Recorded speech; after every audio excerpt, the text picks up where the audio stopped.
So, ano man sabi nyo namin na minomotivate ko pa rin yung mga girls pa. Siyempre, facing against you na wala pa panalo namin groups. Siyempre, kailangan pa rin po ng mga girls. Well, first, siyempre, respeto namin dun sa team ng youth. Doon naman, kaya pinagandaan rin namin. Ang maganda naman na nabigyan namin ng exposure yung ibang mga players namin.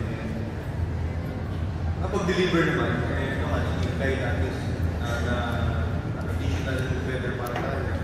And hopefully magamit niya for the upcoming games pa namin. Thank you.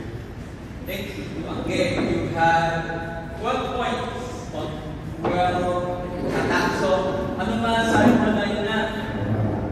Kasi mayroon yung mga tayo kung na kalaban nyo, witness, and then after 5, naghanap siya ng balan. So, anong ginawa mo motivation para siyempre mag-tuloy-tuloy yung willing si John makahabol sa karera sa Final Four?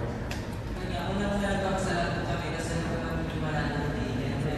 Marami kami pinahugutan today, especially sa siyempre sa community. So, and then, ang sino naman sa system. And usually kasi, maganda yung first set namin. Sa second set, parang hindi mapagod. So, thankful na straight sets namin today.